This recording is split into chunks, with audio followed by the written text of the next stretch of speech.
Time is all we have. And you may find one day you have less than you think. We're really good at dealing with money as a commodity. I mean, we're, as a culture, very interested in money, and how much somebody earns is a status thing and so on and so forth. But we don't really have time elevated to that. People waste their time, and it just always fascinates me. And one of the things that I noticed is that very few people equate time and money, and they're very, very equatable. So the first thing I started doing when I was a teacher was asking my graduate students, well, how much is your time worth an hour? Or if you work at a company, how much is your time worth to the company? What most people don't realize is that if you have a salary, let's say you make $50,000 a year, it probably costs that company twice that in order to have you as an employee, because there's heating and lighting and other staff members and so forth. So if you get paid $50,000 a year, you are costing that company, they have to raise $100,000 in revenue. And if you divide that by your hourly rate, you begin to get some sense of what you are worth an hour. And when you have to make trade-offs of, should I do something like write software, or should I just buy it, or should I outsource this, having in your head what you cost your organization an hour is really kind of a staggering thing to change your behavior, because you start realizing that, wow, if I free up 3 hours of my time, and I'm thinking of that in terms of dollars, that's a big savings. So start thinking about your time and your money almost as if they are the same thing. And of course, Ben Franklin knew that a long time ago. So you got to manage it, and you got to manage it just like you manage your money. Now, I realize not all Americans manage their money. That's what makes the credit card industry possible. And apparently mortgages too. So, but most people do at least understand. They don't look at you funny if you say, well, can I see your monetary budget for your household? In fact, if I say your household budget, you presume that I'm talking about money, when in fact the household budget I really want to talk about is probably your household time budget. I like to talk about the time famine. I think it's a nice phrase. Does anybody here feel like they have too much time? Okay, nobody, excellent. And I like the word famine because it's a little bit like thinking about Africa. I mean, you can airlift all the food you want in to solve the crisis this week, but the problem is systemic, and you really need systemic solutions. So a time management solution that says, oh, I'm going to fix things for you in the next 24 hours is laughable, just like saying I'm going to cure hunger in Africa in the next year. You need to think long-term, and you need to change fundamental underlying processes, because the problem is systemic. We just have too many things to do and not enough time to do them. The other thing to remember is that it's not just about time management. That sounds like a kind of a lukewarm, a talk on time management. That's kind of, milquetoast. But how about if the talk is, how about not having ulcers? Right? That catches my attention. So a lot of this is life advice. This is how to change the way you're doing a lot of the things and how you allocate your time so that you will lead a happier, more wonderful life. And I loved in the introduction that you talked about fun. Because if I've brought fun to academia, well, it's about damn time. If you're not going to have fun, why do it? Right? That's what I want to know. I mean, life really is too short. If you're not going to enjoy it, people who say, well, I've got a job, but I don't really like it. And I'm like, well, you could change. Well, that would be a lot of work. You're right. You should keep going to work every day doing a job you don't like. People who do intense studies and log people and videotape them and so on and so forth say that the typical office worker wastes almost 2 hours a day. Right? Their desk is messy, they can't find things, miss appointments, unprepared for meetings, they can't concentrate. So this is a universal thing, and you shouldn't feel guilty if some of these things are plaguing you, because they plague all of us. They plagued me for sure. And the other thing I want to tell you is that it sounds a little cliched and trite, but being successful does not make you manage your time well. So let's talk first about goals, priorities, and planning. Anytime anything crosses your life, you've got to ask, this thing I'm thinking about doing, why am I doing it? Almost no one that I know starts with the core principle of, there's this thing on my to-do list, why is it there? Because if you start asking, well, why is, again, my kids are great at this. That's all I ever hear at home is, why? Why? Why? Right? And sooner or later, they're going to stop saying why, and they're just going to say, okay, I'll do it. Right? So ask, why am I doing this? What is the goal? Why will I succeed at doing it? And here's my favorite. What will happen if I don't do it? If I just say, yeah, I'm just not, the best thing in the world is when I have something on my to-do list and I just go, no. No one has ever come and taken me to jail. So so the police have never come because I crossed something off my to-do list. And that's a very powerful thing because you just get all that time back. The other thing to keep in mind when you're doing goal setting is a lot of people focus on doing things right. I think it's very dangerous to focus on doing things right.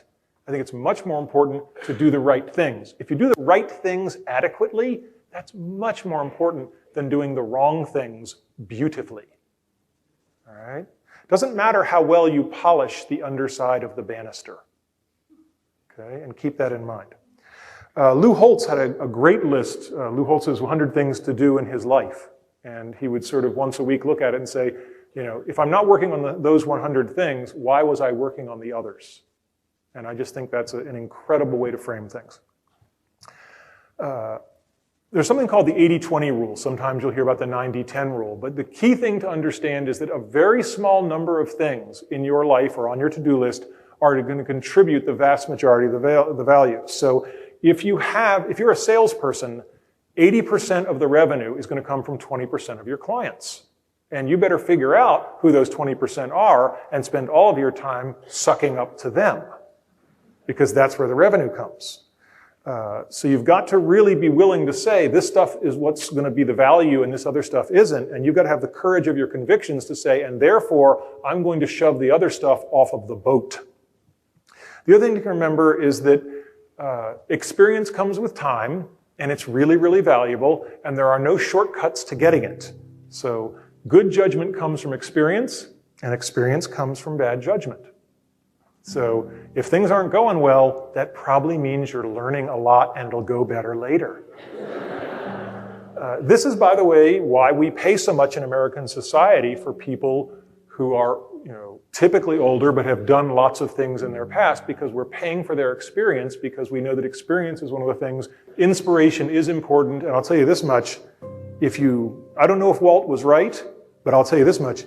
If you refuse to allow yourself to dream it, I know you won't do it. So the power of dreams are that they give us a way to take the first step towards an accomplishment. And Walt was also not just a dreamer. Walt worked really hard. Disneyland, this amazes me because I know a little bit about how hard it is to put theme park attractions together. And they did the whole original Disneyland park in 366 days.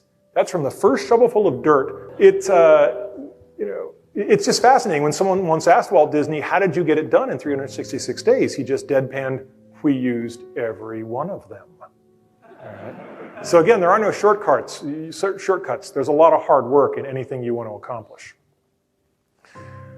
All right. Planning is very important. One of the time management cliches is planning to fail. Failing to plan is planning to fail. And planning has to be done at multiple levels. I have a plan every morning when I wake up and I say, what do I need to get done today? What do I need to get done this week? What do I need to get done each semester? That's sort of the time quanta because I'm an academic. And that doesn't mean you're locked into it. People say, well, yeah, but things are so fluid. I'm going to have to change the plan. And I'm like, yes, you are going to have to change the plan, but you can't change it unless you have it. And the excuse of I'm not going to make a plan because things might change is just this paralysis of I don't have any marching orders. So have a plan, acknowledge that you're going to change it, but have it so you have the basis to start with. To-do lists. The key thing with to-do lists is you have to break things down into small steps. I literally once on my to-do list when I was a junior faculty member here at the University of Virginia, I put get tenure. That was naive. And I looked at that for a while and I said, oh, that's really hard. I don't think I can do that. The last thing about to-do lists or getting yourself going is if you've got a bunch of things to do the ugliest thing first. There's an old saying, if you have to eat a frog, don't spend a lot of time looking at it first. And if you have to eat 3 of them, don't start with the small one.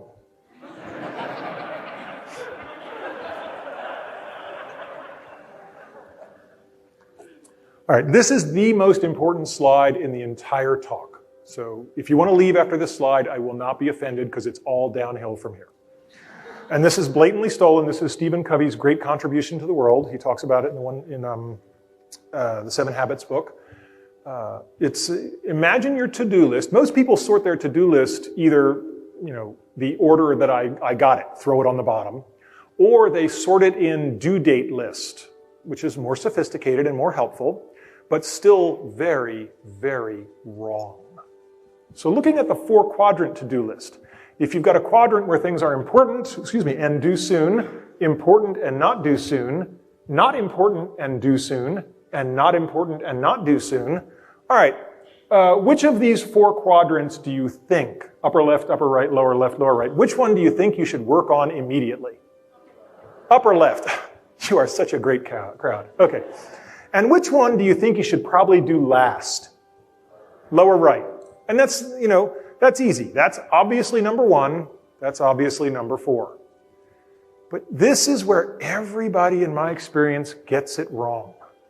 What we do now is we say, I do the number 1s, and then I move on to the stuff that's due soon and not important. When you write it in this quadrant list, it's really stunning, because I've actually seen people do this and they say, okay, and this is due soon, and I know it's not important, so I'm going to get right to work on it. And the most crucial thing I can teach you about time management is when you're done picking off the important and due soon, that's when you go here. You go to, it's not due soon and it's important, and there will be a moment in your life where you say, hey, this thing that's due soon but not important, I won't do it. Because it's not important. It says so right here on the chart.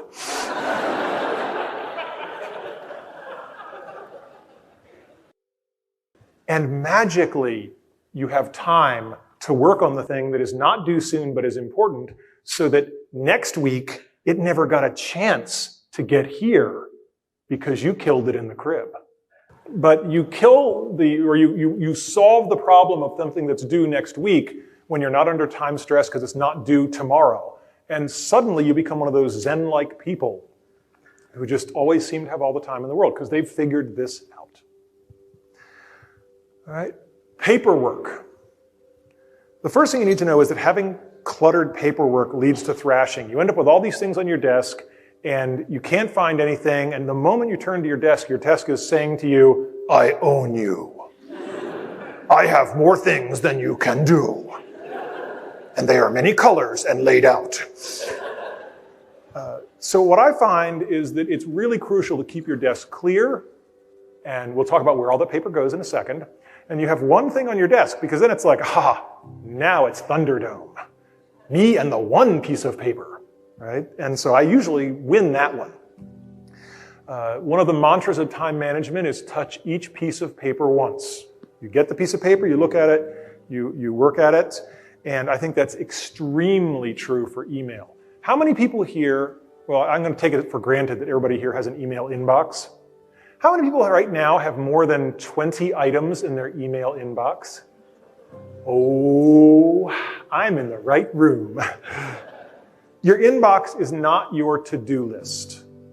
You really want to get the thing in your inbox, look at it and say, I'm either going to read it right now or I'm going to file it and put an entry in my to-do list. And that's just a crucial thing, because otherwise, every time you go to read your email, you're just swamped, and it's just as bad as the cluttered paper.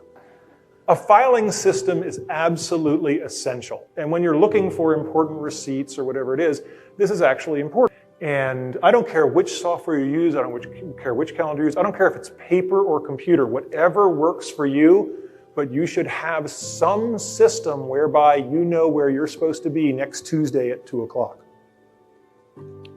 Because even if you can live your life without that, you're using up a lot of your brain to remember all that. And I don't know about you, but I don't have enough brain to spare. Let's talk about telephones for a second. I think that the telephone is a great time waster, and I think it's very important to keep your business calls short. So I recommend standing during phone calls. Great for exercise, and if you tell yourself, I'm not going to sit down until the call is over, you'll be amazed how much brisker you are. Start by announcing goals for the call. Hello, Sue, this is Randy. I'm calling you because I have 3 things that I wanted to get done. Boom, boom, boom. Because then you've given her an agenda. And when you're done with the 3 things, you can say, that's great, those are the 3 things I had. It was great to talk to you. I'd love to talk to you again. Bye. Boom, we're off the phone. Whatever you do, do not put your feet up. I mean, if you put the feet up, it's just all over. And the other handy trick is have something on your desk that you actually are kind of interested in going to do next, so that the phone call, instead of being, wow, I can get off the phone and go do some work, or I could keep chit-chatting. And usually the person you've called, they'd like to chit-chat too. Right? So this is where the time waster in the office goes. And if you're a grad student, well, if you're a grad student, you already know about time wasting. So having something you really want to do next is a great way to get you off the phone quicker. So you got to train yourself. Getting off the phone is hard for a lot of people. I don't suffer from an abundance of politeness. So my sister, who's known me for a long time, is laughing a knowing laugh. When I want to get off the phone, I want to get off the phone. I'm done. And what I say is, I'd love to keep talking with you, but I have some students waiting. Now, I'm a professor. Somewhere there must be students waiting. The other thing is group your phone calls. Call people right before lunch or right before the end of the day, because then they have something they would rather do than keep chitty-chatting with you. So I find that calling somebody at 11:50 is a great way to have a 10-minute phone call. Because frankly, you may think you're interesting, but you are not more interesting than lunch. Scheduling yourself. Verbs are important. You do not find time for important things. You make it. And you make time by electing not to do something else.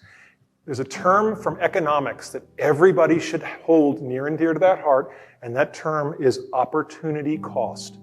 The bad thing about doing something that isn't very valuable is not that it's a bad thing to have done it. The problem is that once you spend an hour doing it, that's an hour you can never again spend in any other way, and that's important. Now, how do you keep these unimportant things from sucking into your life?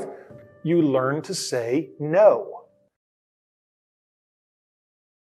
But we all hate to say no, because people ask us for help and we want to be gracious. So let me teach you some gentle no's.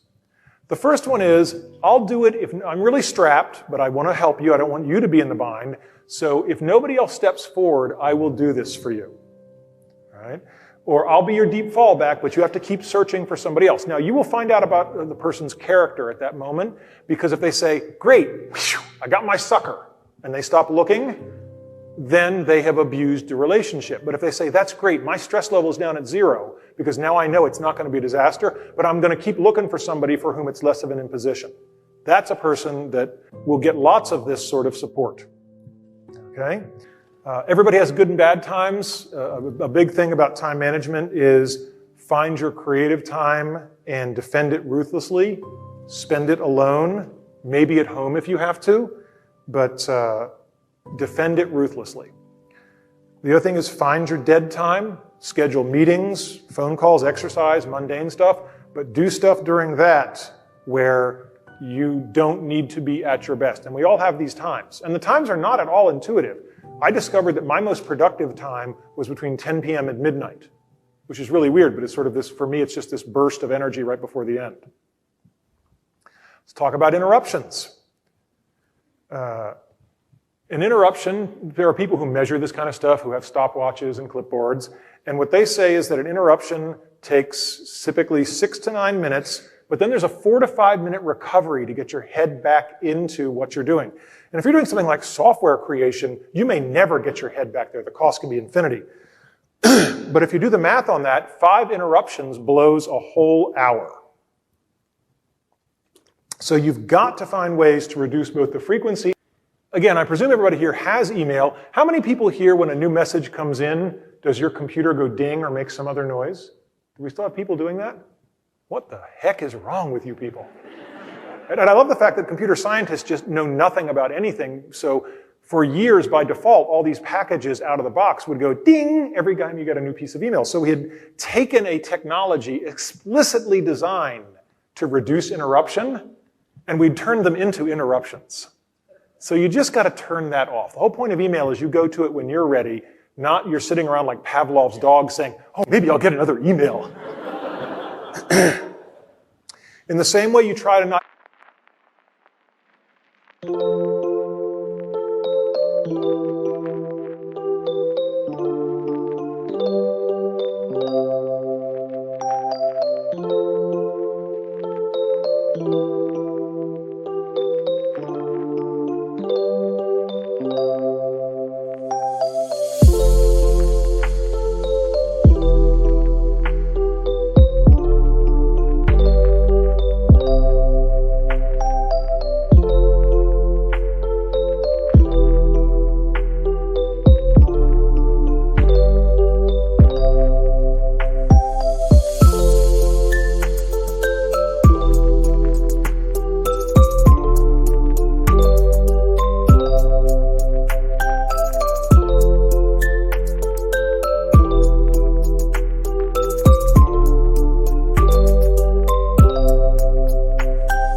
interrupt other people. I save stuff up, so I have boxes for Tina or for my research group meeting, and I put stuff in those boxes, and then once a week or however often when the box gets full, I walk down the hall and I interrupt that person one time and say, here are the 8 things I have for you. How do you cut things short? Because people will always want to spend more time than you want to spend. Well, you can say, look, somebody interrupts you and says, got a few minutes, and I say, well, I'm in the middle of something right now. And that tells them, I'm interrupting it, I'm going to do it quickly, but I got to get back to that. Or you can say, I only have 5 minutes. The great thing about that is that later you have the privilege of extending that if you so choose, but when the 5 minutes are up, you can say, well, I said at the beginning I only had 5 minutes and I really have to go now. So it's a very socially polite way to bound the amount of time on the interaction. If somebody's in your office and they don't get it, now I'm not saying that as a computer scientist I have an inordinate amount of time to opportunity to interact with people with no social skills.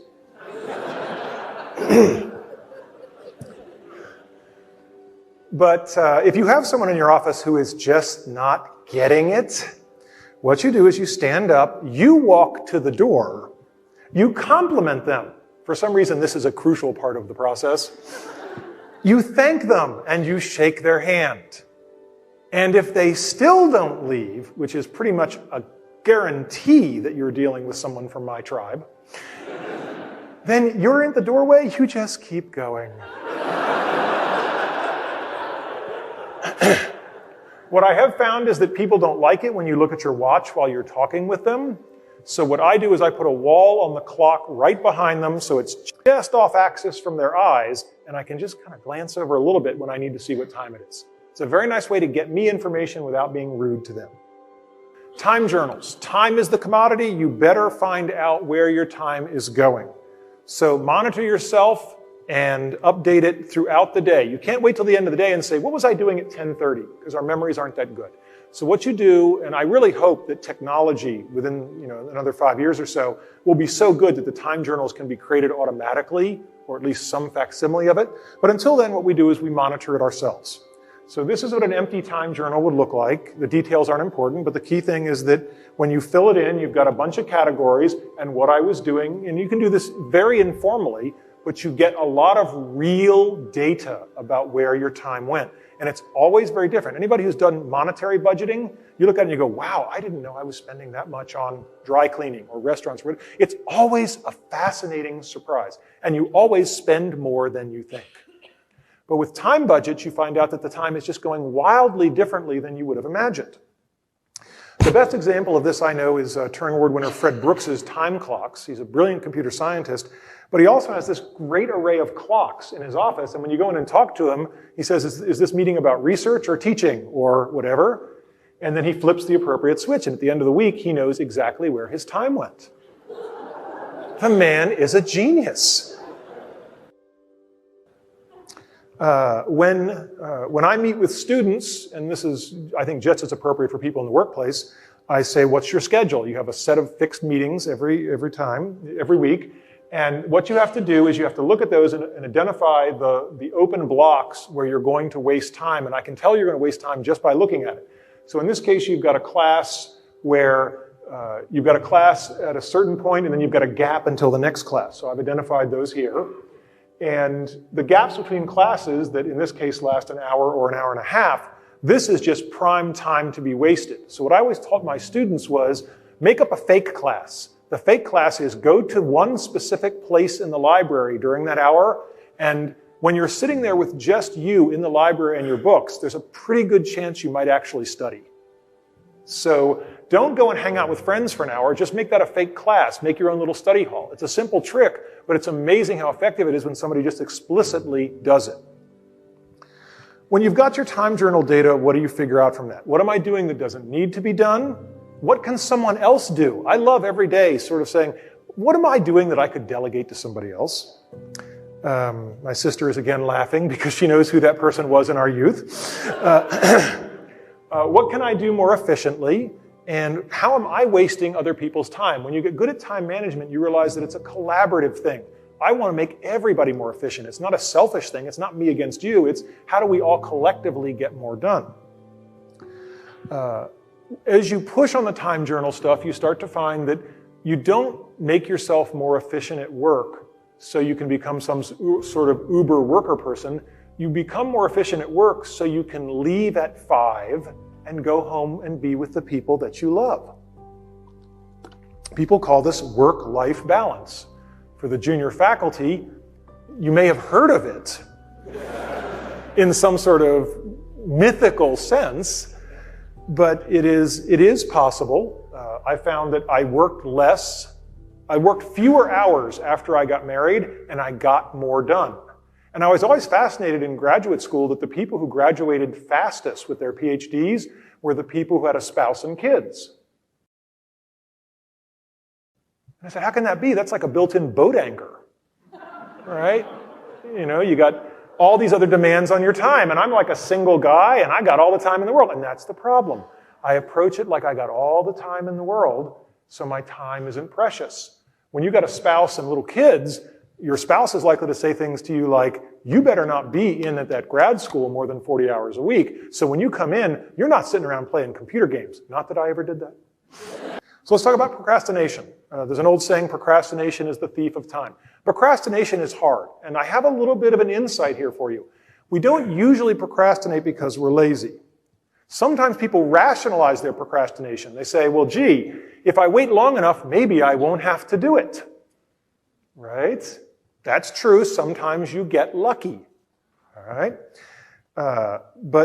And other people say, gee, if I start on it now, I'm just going to spend all the time on it. If I only give myself the last 2 days, I'll do it in 2 days because that's the work expands to fill the time available. Parkinson's law. That's marginally true.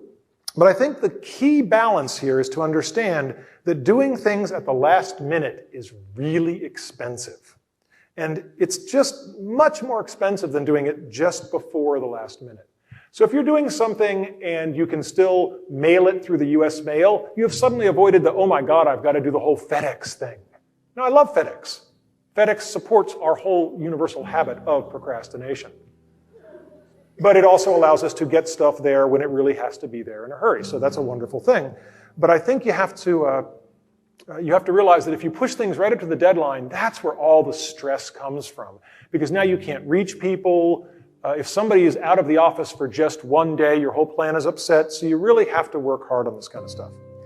The other thing is that deadlines are really important. We are all essentially deadline driven. So if you have something that isn't due for a long time, make up a fake deadline and act like it's real. And that's wonderful because those are the deadlines when push comes to shove. You can slip them by a couple of days and it's all right. So they're less stressful. If you are procrastinating, you've got to find some way to get back into your comfort zone. Identify why you're not enthusiastic. Whenever I procrastinate on something, there's always a deep psychological reason. Usually it's I'm afraid of being embarrassed because I don't think I'll do it well, or I'm afraid I'm going to fail at it. And sometimes it involves asking somebody for something. And one of the most magical things I've learned in my life is that sometimes you just have to ask and wonderful things happen, but you just have to, step out and do that. Let's talk about delegation. Nobody operates individually anymore, and you can accomplish a lot more when you have help. However, most people delegate very poorly. They treat delegation as dumping. I don't have time to do this, you take care of it. And then they micromanage, and it's just a disaster. The first thing, if you're going to delegate something to a subordinate, is you grant them authority with responsibility. You don't tell somebody, go take care of this, but if you need to spend any money, you've got to come back to me for approval. That's not empowering them. That's telling them you don't trust them. If I trust you enough to do the work, I trust you enough to give you the resources and the budget and the time and whatever else you need to get it done. You give them the whole package. The other thing is delegate, but always do the ugliest job yourself. So when we need to vacuum the lab before a demo, I bring in the vacuum cleaner and I vacuum it. All right? Do the dirtiest job yourself so it's very clear that you're willing to still get the dirt on your hands. Treat your people well. People are the greatest resource, and if you are fortunate enough to have people who report to you, treat them with dignity, respect, and, to sound a little bit corny, the kind of love that they should have from someone who cares about them and their professional development. And for crying out loud, staff and secretaries are your lifeline. Right? If you don't think you should treat them well because it's a decent thing to do, at least treat them well, because if you don't, they will get you. Right? And they will get you good. One of the things that Alf Weaver taught me is whether it's to a colleague or to a subordinate, if you want to get something done, you cannot be vague. And he said, you give somebody a specific thing to do, a specific date and time. Thursday is not a specific time. Thursday at 3:22 gets somebody's attention. And you give them a specific penalty or reward that will happen if that deadline for that thing is not met. And then he paused and he said, and remember, the penalty or reward has to be for them, not you. Right? I will be screwed over if you don't meet that deadline. Oh, bummer. Right? This is an important point to not get wrong. Challenge people. I've been told that one of the tricks is you delegate until they complain. I don't know about until they complain, but what I've found is that under-delegation is a problem. People are usually yearning for the opportunity to do more. They want to be challenged. They want to prove to you and themselves they can be more capable, so let them. Communication has to be clear. So many times people get upset with their bosses because there's a misunderstanding. And particularly in a time of email, it's so easy to communicate via email. Even if you've had a face-to-face conversation, send a 2-line email just to be specific afterwards. And it's not like we're trying to be all lawyer-like. It's just that, as Judge Wapner said, get it in writing, if you remember the People's Court. And Judge Wapner said, if there isn't a problem, it's not a problem. It didn't take you much time. But if there ever is a problem, well, wait a second, there won't be a problem because there's a written record. And that's the magic. There won't be a confusion because you can't disagree about the written word.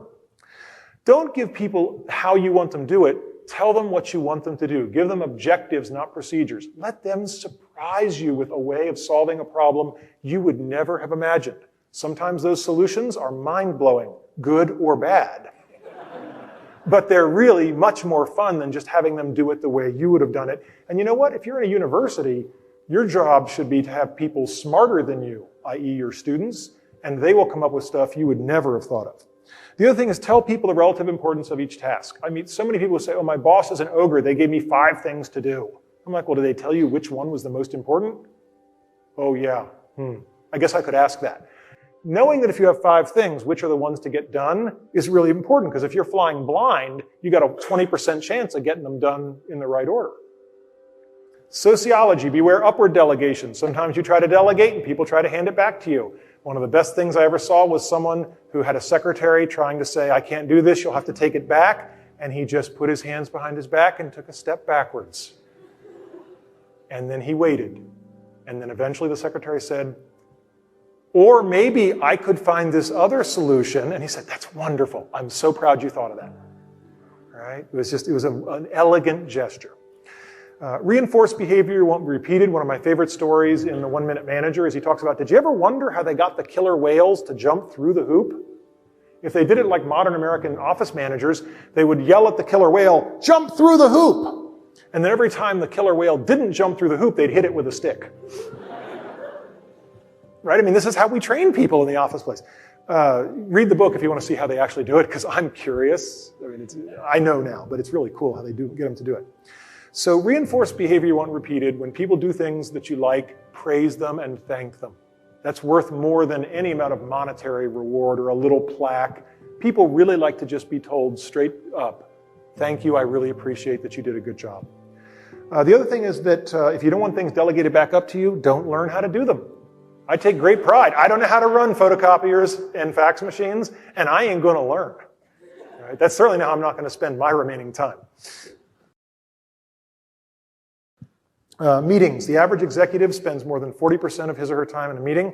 My advice is when you have a meeting, lock the door, unplug the phone, and take everybody's BlackBerries. Because if it's worth our time, it's worth our time. If it's not worth our time, it's not worth our time. But I don't have any interest in being in a room with 6 people who are all half there, because that's very inefficient. I don't think meetings should ever last more than an hour, with very rare exception. And I think that there should be an agenda. I got into a great habit a couple of years ago when I just started saying, if there's no agenda, I won't attend. And the great thing about that is whoever called the meeting had to actually think before they showed up about why we were supposed to be there, because otherwise it's like, well, why are we here? Because we had a meeting. It's on all of our calendars. It's just a classic Dilbert moment. So, most important thing about meetings, and again, this comes from the 1 Minute Manager, 1 minute minutes. At the end of a meeting, somebody has to have been assigned the scribe, and they write down in 1 minute or less what decisions got made and who is responsible for what by when, and then they email it out to everybody. Because if you don't do that, you have your next weekly meeting next week and you all sit around going, now who was going to do this? Right? It's very inefficient. And it's so fast to just do these 1-minute minutes. Let's talk about technology. People, I'm a computer scientist, so they say, which gadget will make me more time efficient? And I don't have an answer for that. It's all idiosyncratic. But I will tell you that my favorite comment about technology comes from a janitor at the University of Central Florida who said, computers are faster, they just take longer. That's Zen right there. So that's another way of saying only use technology that's worth it. And worth it is end to end, did it make me more efficient? And that depends on how you work, and we're all different.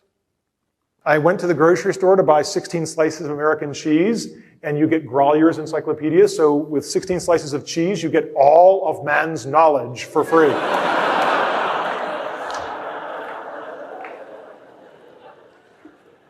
That's just spooky scary. And remember that technology really has to be something that makes your life better. When you have a boss, write things down. Do that clear communication thing. Ask them, when is our next meeting? What do you want me to have done by then? So you've got sort of a contract. Who can I turn to for help besides you, because I don't want to bother you? And remember, your boss wants a result, not an excuse. General advice on vacations. Phone callers should get 2 options. The first one is, when you're on vacation, the first option is, contact John Smith, not me. I'm out of the office, but this person can help you now if it's urgent. Or call back when I'm back. Why? Because you don't want to come back to a long sequence of phone messages saying, hey, Randy, can you help me get care of this? And then you call them back and, you've been on vacation for a week. They already solved it. And the other thing is that it's not a vacation if you're reading email. All right? Trust me on that. It's not a vacation if you're reading email. Here's some of my most important advice. We close with some of the best stuff. Kill your television. People who study this say the average American watches 28 hours of television a week. That's almost 3/4 of a full-time job. So if you really want to get time back in your life, you don't have to kill your television, but just unplug it, put it in the closet, and put a blanket over it. See how long it takes you to get the shakes. Turn money into time, especially junior faculty members or other people who have young children. This is the time to throw money at the problem. Hire somebody else to mow your lawn. Do whatever you need to do, but exchange money for time at every opportunity when you have very young children, because you just don't have enough time. It's just too hard. And the other thing is eat and sleep and exercise. Above all else, you always have time to sleep, because if you get sleep deprived, everything falls apart. Other general advice, never break a promise, but renegotiate them if need be. If you've said, I'll have this done by Tuesday at noon, you can call the person on Friday and say, I'm still good to my word, but I'm really jacked up. And I'm going to have to stay and work over the weekend to meet that Tuesday deadline. Is there any way there's any slack on that? And a lot of times they'll say, Thursday's fine, because I really need it Thursday, but I told you Tuesday. Or they'll say, oh, it's no problem, I can have Jim do that instead of you. He has some free time. Now, if they say, no, there's no wiggle room here, you say, that's okay, no problem, I'm still good to my word. All right? If you haven't got time to do it right, you don't have time to do it wrong. That's self-evident. Recognize that most things are pass-fail. People spend way too much time. There's a reason we have the expression good enough. It's because the thing is good enough. And the last thing is get feedback loops. Ask people in confidence. Because if someone will tell you what you're doing right or doing wrong, and they'll tell you the truth, that's worth more than anything else in the whole world.